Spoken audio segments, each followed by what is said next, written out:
Akhirnya midhoah itu disulap menjadi kamar ustadz. Santri itu tidur di kamar yang ada di sekitar di pinggir masjid. Tadi kan ada dua kamar ya. Kurikulum yang kita adopsi kurikulum dari Gontor, kemudian artinya meskipun tidak 100% ya, yang penting-penting kita ambil. Kemudian kurikulum dari Kemenak juga kita pakai, kurikulum dari Diknas juga kita pakai, kurikulum dari pesantren salaf juga kita pakai. Tadi kitab-kitab kuning yang dasar kita ajarkan.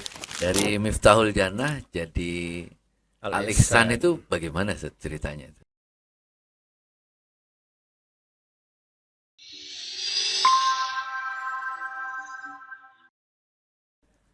Oke, bismillahirrahmanirrahim. Assalamualaikum warahmatullahi wabarakatuh. Waalaikumsalam warahmatullahi wabarakatuh. Ketemu lagi dengan saya Akbar Zainuddin di YouTube channel FPA Gontor dan Al-Ihsan Media Center Bandung, Balai Endah.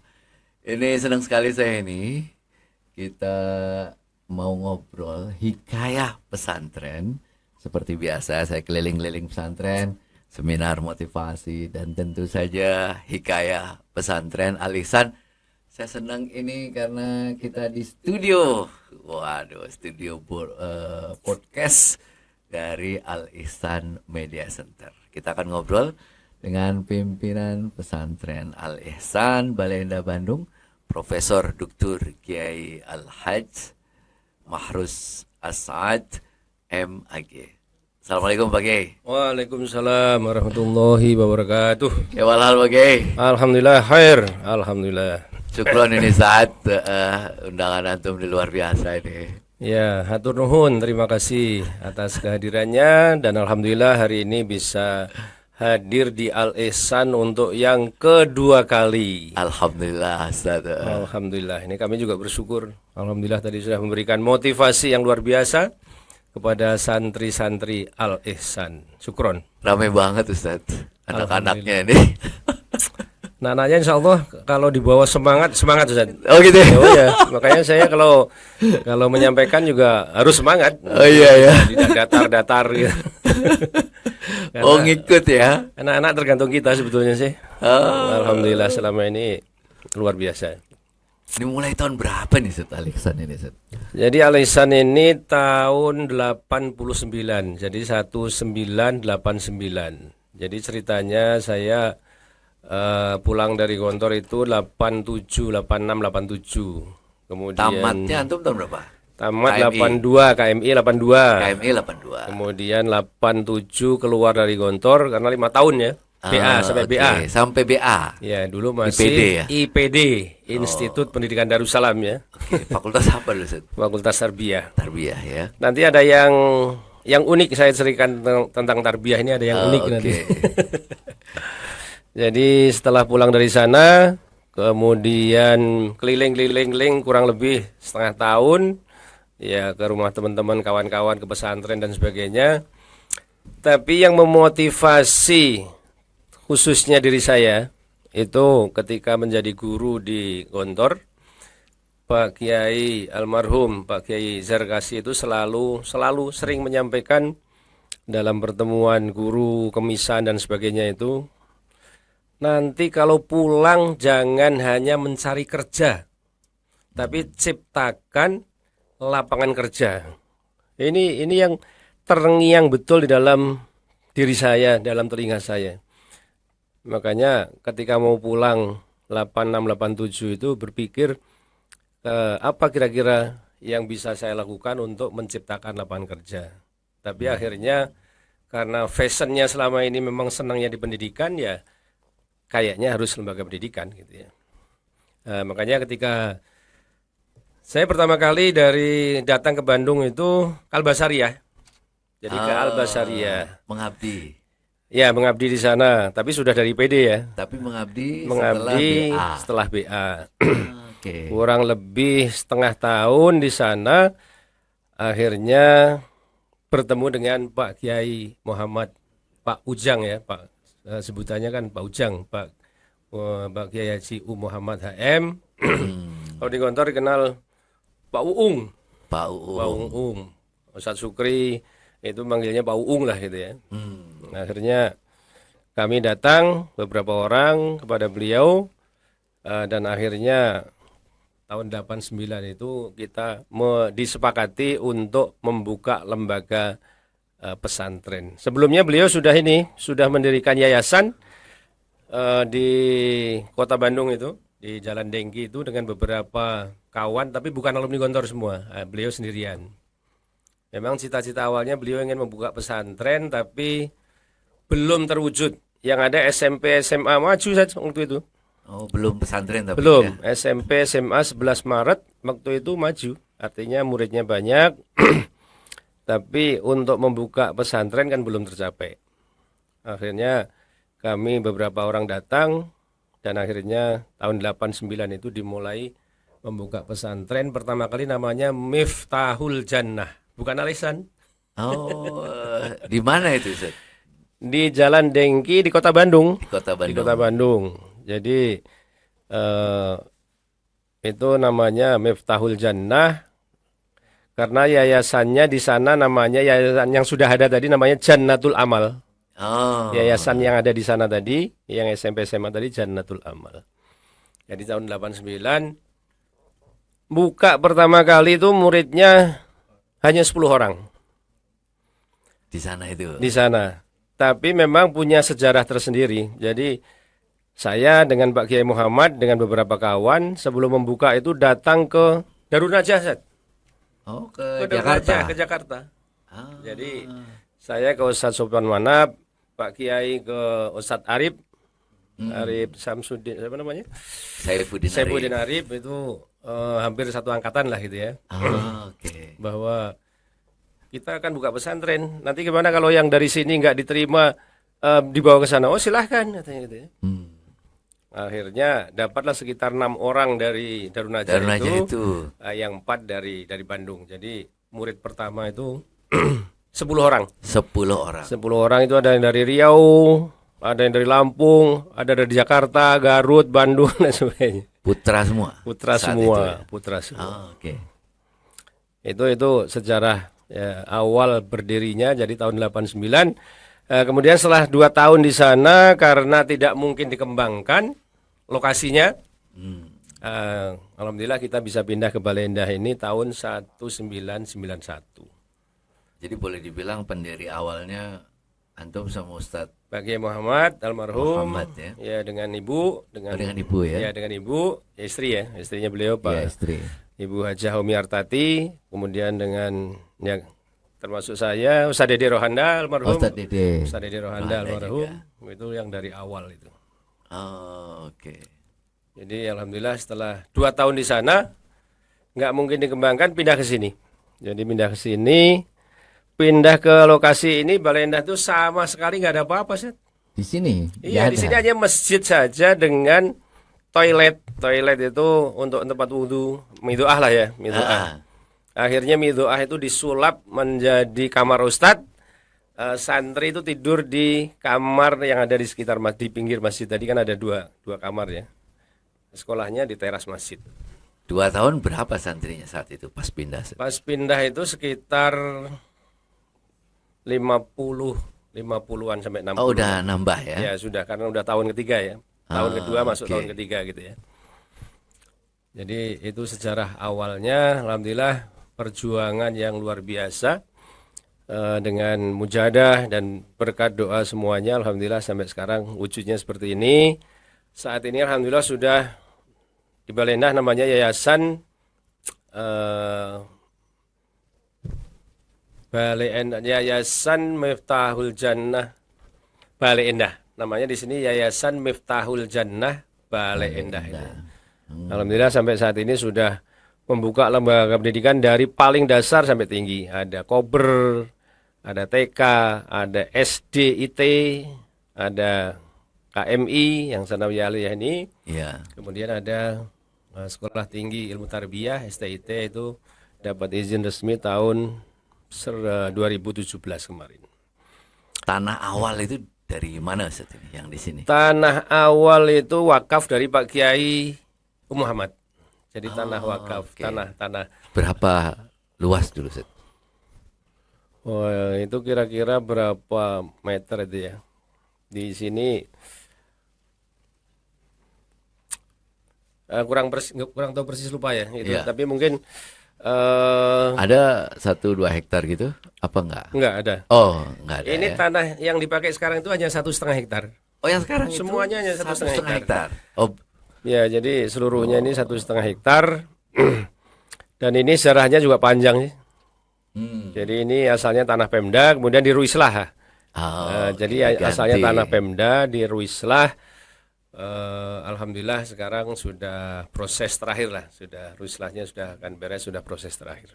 Jadi 1,5 hektar kita beli tanah beberapa, mungkin hampir 3 hektar di tempat lain, ditukar. Alhamdulillah sekarang sudah hampir tuntas, tinggal 1% lagi, insya Allah sudah beres ini. Dari Miftahul Jannah jadi Al-Ihsan itu bagaimana ceritanya itu? Jadi sejarahnya karena tahun 93 itu ada rumah sakit Al-Ihsan berdiri. Nah, kita kan 91 di sini ya. Iya. Kemudian tahun 94 itu kita kerjasama dengan Al-Ihsan dalam hal jadi kita Pak Kiai dengan kita membantu di Al-Ihsan waktu itu ya dalam hal misalnya memberikan santapan rohani dan lain sebagainya untuk Di yang rumah sakit sakit. ya, atau untuk para pegawainya dan sebagainya. Akhirnya karena tujuannya dua-duanya sama, udah namanya disamakan aja lah. Oh, Jadi namanya Rumah Sakit Al-Ihsan, pesantrennya juga Al-Ihsan. karena rumah sakitnya Ya, itu ya. ya karena tujuannya sama untuk membina kemaslahatan umat, tetapi kan dari jalur yang berbeda, dari pendidikan, kemudian dari kan ujungnya nanti juga ingin ke surga katanya gitu ya. Makanya udah namanya disamakan. 94 kita bergabung resmi Al-Ihsan itu tahun 1994 itu resmi berganti Akhirnya namanya namanya semua jadi Al-Ihsan. Al-Ihsan. Meskipun secara struktural tidak ada kaitan. Jadi ini yayasannya sendiri, Miftahul Jannah. Miftahul Jannah Balendah, kemudian yang di sana yayasannya Al-Ihsan sendiri. Oke. Jadi akhirnya sampai sekarang. Alhamdulillah sampai sekarang ya namanya Al-Ihsan, meskipun Namanya tadi secara Al-Ihsan. struktural tidak ada kaitan secara langsung. Tapi kita kaitannya secara moral, saling bantu karena tujuannya sama tadi untuk mencapai ridho Allah dengan jalan yang berbeda, yang satu kesehatan, yang kita pendidikan gitu ya. Nah, antum ini kan para pendiri alumni Gontor, Set. Ya, Sistem pengajaran yang diterapkan di sini seperti Gontor atau gimana, Set? ya, kalau sistem pendidikan dan pengajaran di sini, jadi kita tidak membedakan misalnya ada pelajaran idhofi, pelajaran tambahan, misalnya kitab kuning itu gimana masuk pelajarannya, masuk semua ke kurikulum sekolah. Jadi misalnya karena memang kurikulum yang kita adopsi, kurikulum dari Gontor, kemudian artinya meskipun tidak 100% ya, Ya. yang penting-penting kita ambil. Kemudian kurikulum dari Kemenak juga kita pakai, kurikulum dari Diknas juga kita pakai, kurikulum dari pesantren salaf juga kita pakai. Tadi kitab-kitab kuning yang kuning, dasar ya. kita ajarkan, tapi ngajinya di dalam kelas, sekolah di dalam pelajaran formal, ya, pembelajarannya Klasikal ya. klasikan formal. Jadi tidak ada Sorogan gitu. sorogannya ya di kelas. Jadi tidak di masjid gitu ya. Ya, di masjid. Ya pokoknya semuanya masuk pelajaran resmi di kelas. Makanya jam pelajaran kita panjang, ada 9 hisoh gitu ya. Kalau di kantor hanya 6 ya. Ya. Ini kita 9. Karena jam 7 sampai jam 12 itu ada 7. Nanti setengah 2 itu masuk lagi sampai jam 3. Atau sampai jam 3 itu ada 2 jam pelajaran. Jadi ada 9 hisoh dalam sehari itu. Kalau buku-buku yang kita gunakan, ya tadi yang mata pelajaran utama dari Gontor kita ambil, misalnya mahfudhot, muthala'ah, tafsir, hadis dan sebagainya. Pokoknya yang menunjang ke bahasa Araban dan bahasa Inggris itu kita ajarkan semuanya. Nanti kalau yang pelajaran umum seperti biologi, fisika, kimia itu dari kurikulum Diknas ya kita pakai full. Dan guru-guru kita yang mengajar misalnya mata pelajaran matematika, fisika, kimia, alhamdulillah juga sudah lulusan sesuai dengan bidang studinya. Oh, guru-gurunya Ya, sudah memang guru linear lah katakan. linear, tidak ada Dengan bidang studi ya. tidak ada mismatch, alhamdulillah. Karena kita mengambil guru dari luar. Ada yang tamatan ITB, ada yang dari Unpad, dari UPI yang sesuai dengan bidang studi yang diajarkan itu. Kalau guru-guru kita rata-rata yang ngajar yang pesantren. Yang pesantren ya, yang bahasa Arab. Bahasa Arab, bahasa Inggris itu ya. Nah, ini kan guru-guru luar kadang-kadang ada yang bukan dari pesantren. Ya. Dia menyatukan visi milionya itu gimana, Set? Memang tidak mudah, itu perjalanan panjang itu. Tapi kami juga punya batasan. Jadi jangan sampai guru yang dari luar itu melebihi jumlah guru yang dari dalam. Nah, itu jadi itu ya mungkin maksimal 1/4 gitu ya, 1/4 dari, karena itu untuk membentuk milieu ya, membentuk milieu. Karena kalau misalnya yang dari luar lebih mayoritas, untuk membentuk milieu nggak mudah. Ya. Artinya ya kita memang harus bawel betul. Misalnya ada 1-2 guru baru, kita jelaskan visi misi kita, aturan kita, tujuannya apa, keikhlasan dan sebagainya, itu sering ya, selalu kita dengungkan pada mereka. Ya 1-2 mungkin ya memang ada sajalah gitu ya. Tapi alhamdulillah secara mayoritas mereka bisa bersama dengan kita. Kegiatan gimana, Set? Dari pagi sampai pagi lagi? Kegiatan kita ya betul full, anak-anak kita mungkin ya luar biasa ya. Jadi dari pagi kita bangun subuh sudah seperti biasa, kemudian mufrodat, bahasa, kemudian baca Quran, kemudian setelah itu masuk kelas, nanti keluar kelas habis asar ya mereka ada yang olahraga, ada yang kursus-kursus yang lainnya. Ada yang kursus musik, kursus drum band dan lain sebagainya. Ada yang silat, olahraga dan lain sebagainya. Nah, kemudian nanti malam habis maghrib baca Quran. Kemudian biasa habis isya nanti belajar bersama dengan guru dan wali kelas, belajar tarawasi. Dan mereka biasanya setengah jam sebelum subuh sudah bangun ya. Kalau sekarang subuh jam 4, berarti ya setengah 4 sudah biasa gitu ya. Oh, setengah jam. Setengah jam biasanya. Ya. Karena untuk persiapan. Tapi ya alhamdulillah meskipun dengan memang jumlah mata pelajaran kita itu banyak. Kalau kita di sekolah luar kan itu misalnya SMP SMA itu mungkin hanya 14-15 ya. Iya. Kalau di KMI itu bisa apalagi 20. Kelas intensif yang kelas 5 itu ya. Itu ada yang 26 pelajaran. 26 pelajaran. Allah. Jadi dari 22, 24, 56. Jadi tapi alhamdulillah selama ini karena ya sudah kita hitung ya, alhamdulillah tidak ada yang, mohon maaf, nggak ada yang gila gara-gara kebanyakan pelajaran, nggak ada gitu ya. Selama ini alhamdulillah bisa diikuti dengan baik oleh anak-anak kita gitu ya. Menyatukannya gimana sih? Ini pelajaran KMI kan ada pelajarannya. Ya. Kemenak, terus Kemendikbud itu juga ada. Itu gimana itu meramunya itu jadi satu kesatuan? Jadi pelajaran yang kira-kira tumpang tindih kita lepas. Jadi misalnya ada akidah dari pesantren. Nanti yang buku akidah akhlak nggak kita ajarkan gitu. Yang dari Kemenak nggak usah kita ajarkan.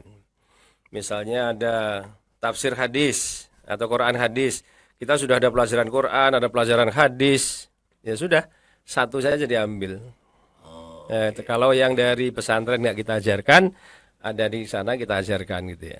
Jadi biar tidak ada overlapping ya, biar tidak ada tumpang tindih untuk antara pelajaran pesantren dengan pelajaran dari Kemenak atau kalau dari Diknas mungkin nggak terlalu masalah ya, karena memang berbeda lah kurikulumnya ya. Seperti yang umum matematika, fisika, kimia. Memang kendalanya untuk pengaturan jam pelajaran itu memang karena kita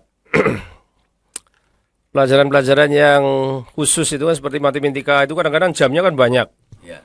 Ada yang 6 jam gitu ya. Kemudian yang sosiologi misalnya itu ada 5 atau 6 jam. Itu kita kurangi untuk dimasukkan pelajaran pesantren. Karena kalau semua difulkan nggak cukup nanti. Oke. Jadi memang kadang-kadang gurunya protes juga tuh. Ustaz, ini asalnya di GPPB 6 kenapa jadi 4 gitu ya. Saya bilang itu untuk pelajaran pesantren karena nanti nggak muat kalau nggak begitu saya bilang. Iya, iya, iya. Jadi mereka harus berjuang lebih keras. Yang harusnya mengajarkan 6 jam seminggu kan.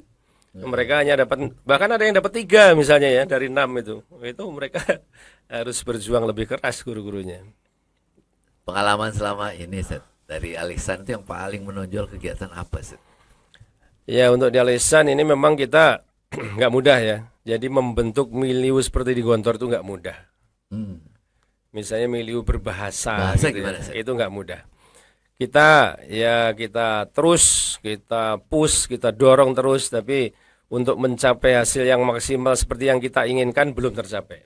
Belum tercapai. Tapi cita-cita kita intinya kelebihan kita memang 2 bahasa itu, 2 bahasa Arab, bahasa Inggris. Tetap kita wajibkan meskipun tidak 100% jalan. Jadi bahasa Arab, bahasa Inggris tetap menjadi andalan kita.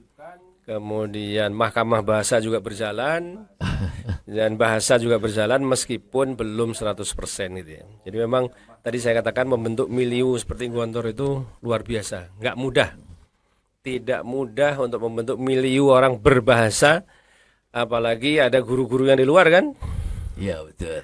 Tapi sebetulnya guru dari luar kan bahasa Inggris pasti bisa. Masih Makanya bagus. saya sampaikan guru-guru dari luar juga kalau nggak bisa bahasa Arab ya pakai bahasa Inggris. Insya Allah santri kita bisa. Kalau nggak bisa sudah diem aja lah, nggak usah ngomong.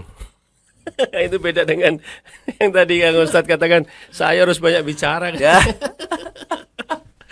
Guru-guru saya gitu kalau rapat itu. Kalau nggak bisa bahasa Arab, bahasa Inggris nggak mau, sudah nggak usah bicara Ustadz kecuali di kelas ya. Artinya yang di luar itu ya. Kalau di kelas kan wajib.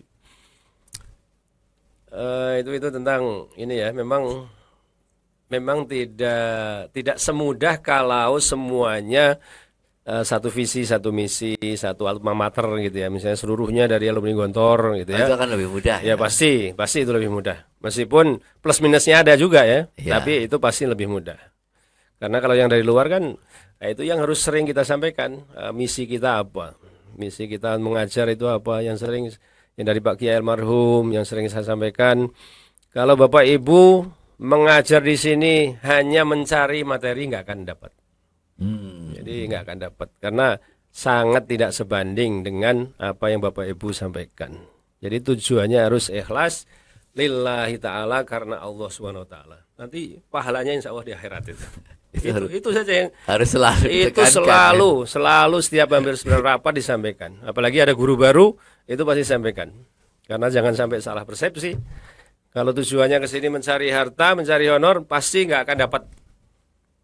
Jadi nggak akan dapat sesuai dengan yang diinginkan atau yang diberikan tadi ya. Jangan sampai salah ekspektasi. Ya, salah ekspektasi, jangan salah niat. Salah Dan niat, jangan salah niat. Jadi niat pertama di sini harus ya mencari ridho Allah. Insya Allah pahalanya, apalagi sering kita sampaikan hadis Nabi dan sebagainya. Bapak guru misalnya ngajar, muridnya 50. Nanti dari 50 itu nanti sudah pulang, katakan 20 mengajar lagi. Jadi 1000. Insya Allah Bapak Ibu guru dapat pahala 1000 orang yang diajar asalnya dari Bapak Ibu. Itu yang sering kita sampaikan supaya mereka paham betul gitu ya. Jadi kalau menurut antum nih, Set, katakanlah menurut keilmuan antum yang tarbiyah ini, kalau mau menerapkan sistem Gontor ini ya kan banyak nih, Set. Ya. Full itu prasyaratnya apa saja, Set? Yang utama tentunya kalau pengen full seperti Gontor Iya. harus satu alma mater, dari satu alma mater semua. Oh, itu paling penting, Set. Iya. Oh, Itu yang pertama. Yang kedua bisa full di dalam semua. oh, itu juga ya. Oh iya, karena itu akan sangat mempengaruhi milieu tadi. Ya kecuali Gontor itu yang boleh di luar kan yang suyuh-suyuh itu. Iya. Suyuh-suyuh. Kalau yang mudah-mudah kan harus full di dalam itu. Ah, Karena kalau dia berangkat dari luar dan lain sebagainya akan berbeda pasti. Berbeda. Jadi bukan hanya dia alumni Gontor, tapi juga sama full harus di Iya, dalam. harus full di dalam. Termasuk di sini itu misalnya guru itu ya. Iya. Guru itu minimal mengajar baik yang dari luar atau dari dalam, minimal harus 5 hari di sini. Ah, Enggak boleh guru partner part time Part hanya time sehari gitu ya. kecuali pengurus yayasan. Karena udah suyuh-suyuh gitu ya. Iya, iya, iya. Ya, itu dispensasi itu ya. Kecuali pengurus yayasan. Profesor Izudin ya, itu hanya Iya. sehari kan. Oke. Ustadz Taufik, Ustadz Munir itu hanya sehari 2 hari gitu. Iya, iya, iya. Tapi kalau yang guru harus full, dia nggak boleh nyambi. Makanya ketika masuk ke sini misalnya siap nggak 5 hari? Kalau nggak siap ya nggak mungkin diterima di sini gitu ya. Karena itu juga sangat-sangat akan membentuk komitmen itu ya. Karena kalau dia hanya part time, ini sambilan lah gitu. Kalau 5 hari kan nggak bisa sambilan gitu ya. Itu sudah Ya. full lah walaupun belum 100% Ya. Tapi di luar 5 hari itu misalnya mau ngajar tempat lain silahkan. Oh. Misalnya hari off-nya kan ada off sehari ya. Selain hari Jumat itu Jumat ada off itu ya. sehari. Ya itu silahkan misalnya ngajar tempat lain nggak ada masalah. Yang penting yang 5 hari di sini itu harus full di sini tidak kemana-mana gitu ya. Terus 1,5 hektar yang sekarang ini statusnya wakaf atau gimana sih? Ya ini insya Allah kalau sudah beres rislah ini sekarang sudah di BPN. Jadi sudah Oke. kalau ini beres insya Allah langsung diwakafkan. Dan sebetulnya gedung-gedungnya sudah kita wakafkan. Tapi tanahnya belum ini. Oh, tinggal tanahnya ya. Oh, karena Gedung-gedung itu dulu X Ya dari karena dari pemerintah kabupaten tadi. ya. Dan kita ngurus tuh perjuangan panjang dari Pak Kiai Muhammad almarhum. Sampai sekarang. Iya itu ada 10 tahun lebih itu ngurus. Ya karena ganti Masya pemimpinan, itu kan ganti lagi. Itu ada yang gini dan lain sebagainya lah gitu suka dukanya itu. Tapi terakhir kemarin alhamdulillah sudah beres, sudah masuk BPN. Semoga mohon doanya untuk semuanya. Amin. Semoga ini beres. Kalau sudah beres langsung diwakafkan, disertifikatkan wakaf dan insya Allah. Kalau sudah wakaf ya tanah dan Milik gedungnya umat, sudah ya. sudah diwakafkan. Dengan semua kesibukan yang luar biasa nih pesantren ini. Ini profil alumni yang diharapkan seperti apa sih? Ya, alhamdulillah selama 35 tahun ini profil santri kita, artinya santri kita yang sudah keluar, yang tadi juga saya sampaikan ya, mau jadi apa saja itu kan nggak ada masalah sebetulnya. Iya. Asal kualitasnya, makanya sangat tergantung kepada kualitas. Jadi profil yang kita harapkan tentunya tamat dari sini itu pertama tidak boleh ada santri yang nganggur. Oke. Tidak boleh ada santri yang nganggur. Makanya sering sampaikan apalagi kelas 6 kalau mau pulang saya sampaikan ngajar ngaji dilanggar sekecil apapun muridnya 1, 2, 3 itu sudah sangat bermanfaat. Jadi tidak boleh ada santri yang pulang nganggur. Ya. Mau jadi imam, mau jadi ngaji dan lain sebagainya pokoknya tidak boleh ada yang nganggur. Jadi profilnya adalah pertama tentunya menjadi ulama yang intelek dan intelek yang ulama. Jadi ulama dulu yang intelek, tapi bukan intelek yang ulama. Pasti beda itu ya. Ulama ini agama berarti ya? Ulama itu artinya dia ahli dalam bidang agama, dalam menguasai agama, ilmu-ilmu wawasan agama, tapi dia tidak ketinggalan dalam ilmu-ilmu yang lainnya. Artinya dia bukan intelek yang ulama, bukan intelek yang tahu tentang agama, tapi orang yang ahli agama dan dia tidak ketinggalan dalam dunia yang lainnya, termasuk dunia teknologi dan lain sebagainya. Gitu. Dan alhamdulillah lulusan kita ya saat ini sudah beberapa di luar negeri, ada yang di Turki, ada yang di Yaman, ada yang di Al-Azhar ya, pada studi di sana. Kemudian di Amerika juga ada, kemarin sudah pulang, di Kanada sudah selesai. S2, S3 di sana udah beres, sudah selesai. Tapi emang nggak kembali ke pesantren. Karena ngajar di BINUS akhirnya. Sudah berapa alumni kira-kira ini, Set? Alumni ini angkatan yang ke-28 kemarin ya. Oke. Udah angkatan ke-28. Kalau alumni berapa? Siapa ada yang hafal itu ya? Berapa? 30. Angkatan 30. Oh, kemarin angkatan 30 ya. Kalau 50 berarti satu yang akhir-akhir ini 100-an. 100 sampai 100. Ya, berarti sudah 3.000. ya 4.000-an mungkin. 4.000 ya. Alhamdulillah itu ya. Ke depan ini saat visinya, impian ini, Ya. Al-Ihsan ini mau seperti apa, Set?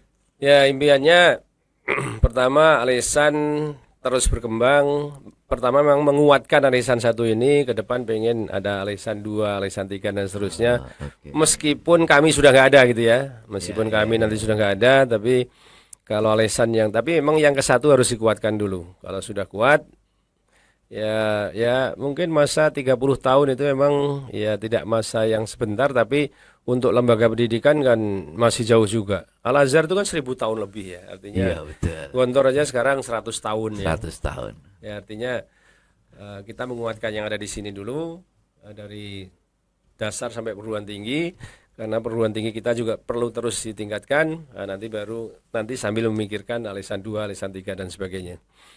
Tapi yang paling utama tadi betul kualitas dari lulusan kita yang sering saya tekankan, apalagi masalah bahasa tadi ya, karena masalah bahasa, 2 bahasa Arab dan bahasa Inggris ini yang sekarang sudah nggak bisa ditawar lagi. Sekarang misalnya mau belajar di luar negeri, di dalam negeri, beasiswa dan sebagainya, yang dibutuhkan kan bahasa yang utamanya. Udah niscaya. Iya, tesnya kan hanya bahasa Tesnya sebetulnya, bahasa, hanya betul. bahasa. Yang mau ke luar negeri ya tesnya yang utama bahasa. Asal bahasanya bagus, alhamdulillah. Kemudian tadi ada yang tadi ditanyakan tentang ini ya, tentang apa namanya jurusan ya. Saya kan Iya. jurusannya PAI. Ah, S2 juga pendidikan Islam. ya. S3 juga pendidikan Islam. Tapi anehnya ngajarnya bahasa Arab dari dulu. Itu tadi yang saya katakan aneh. Ngajarnya yang banyak bahasa Arab. Bahkan sertifikasi saya juga bahasa Arab. Ya mungkin karena dari Gontor dianggap bisa bahasa Arab gitu kira-kira di UIN ya. Jadi Dulu, karena dulu kali ya. ngajarnya bahasa Arab. Bahasa Arab. Meskipun S2 S3 saya juga pendidikan Islam, sampai sekarang yang Lebih mayoritas banyak. lebih banyak bahasa Arab, meskipun ada mata kuliah pendidikannya. Itu mungkin sekilas tentang pesantren ini. Harapannya ya tentunya ke depan pesantren ini terus lebih maju, karena memang mempertahankan kualitas itu tidak lebih mudah. Jadi mempertahankan itu susah, meningkatkan itu susah, mempertahankan itu lebih susah. Lebih susah. Ya, jadi meningkatkan itu juga susah, tapi mempertahankan itu juga lebih susah. Nah, ini tugas kami generasi kedua ya. Pak Kiai Mahat nggak ada, kami sekarang dengan Pak Kiai Wes itu asalnya bertiga. Saya, Pak Kiai Wes, Pak Kiai Dede Rohanda. Ya. Nah, beliau kan nggak ada. Jadi sekarang saya dengan Pak Kiai Wes ini tugasnya mempertahankan kualitas dan terus meningkatkan kualitas ini, sehingga nanti ke depan alisan ya cita-citanya menjadi Islamic Center di Kabupaten Bandung, paling tidak, atau di Jawa Barat, minimal di Kabupaten Bandung gitu ya. Dari 10 santri sekarang berapa sih? Sekarang tahun kemarin tuh masih 700-an 700 ya. Ya, itu kurang lebih 700 ya.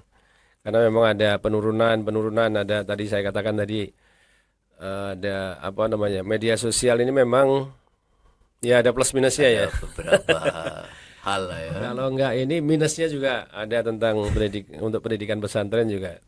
Makanya sekarang sedang mengenjot bagaimana supaya menguatkan motivasi orang tua untuk meningkatkan, memasukkan anaknya ke pesantren lagi. Ini harus dicari kiat-kiat yang lebih situ ini untuk sekarang ini. Karena ada tadi ya, ada penurunan tadi. Terakhir nih, Zat. Mungkin ada pemirsa kita ini alumni ya, dari Al Ihsan ya. Pesan antum, Zat, buat para alumni ini. Ya, pesan saya pada para alumni dimanapun berada, dan ini sering saya sampaikan, anak-anakku sekalian dimanapun berada, yang pertama, anak-anak menjadi apapun, jangan lupa nilai-nilai Islam yang pernah diajarkan di pesantren itu melandasi kehidupan. Jadi misalnya jadi polisi, jadi tentara, jadi hakim, jadi politikus apapun, selama berpegang pada nilai-nilai Islam yang pernah diajarkan di pesantren diantaranya, insya Allah selamat. Insya Allah selamat. Yang kedua, jaga akhlak. Akhlak itu lebih tinggi daripada ilmu. Jadi akhlak lebih tinggi dari ilmu. Maka dimanapun anak-anakku berada, selama menjaga akhlak karimah, insya Allah akan mulia di hadapan manusia dan di hadapan Allah Subhanahu wa taala. Banyak orang berilmu tidak berakhlak jadi masalah. Masalah untuk dirinya dan menjadi masalah untuk orang lain. Ini saja mungkin pesan untuk anak-anak, dan ini selalu saya sampaikan pada para alumni kalau ada event-event kumpul, selalu saya pesankan. Masuk pada kelas 6 yang mau pulang misalnya, utama akhlak. Yang utama akhlak itu sangat penting sekali. Baik, Ustaz, jazakumullah khairan. Mudah-mudahan antum, pimpinan di sini, guru-guru selalu sehat. Amin, amin, amin. Mudah-mudahan pesantren Al Ihsan juga selalu berkembang. Amin, amin. Lillahi kalimatillah. Amin. Syukron, Ustaz, dilaliko fi waqtin nahor. Makasih teman-teman sekalian. Ini obrolan yang luar biasa. Alhamdulillah, Ustaz, alhamdulillah sudah hadir dan sudah ngobrol-ngobrol tentang pesantren. Semoga bisa menjadi, paling tidak menjadi motivasi, inspirasi lah bagi misalnya bahwa mendirikan lembaga pendidikan itu membutuhkan perjuangan yang luar biasa. Intinya itu saja. Harus selalu gitu ya. Perjuangan yang luar biasa. Harus dihadapi saja perjuangan itu ya. Insyaallah. Syukran, Ustaz. Terima kasih. Ilaliko fi waqtin nahar. See you later. Assalamualaikum warahmatullahi wabarakatuh. Waalaikumsalam warahmatullahi wabarakatuh.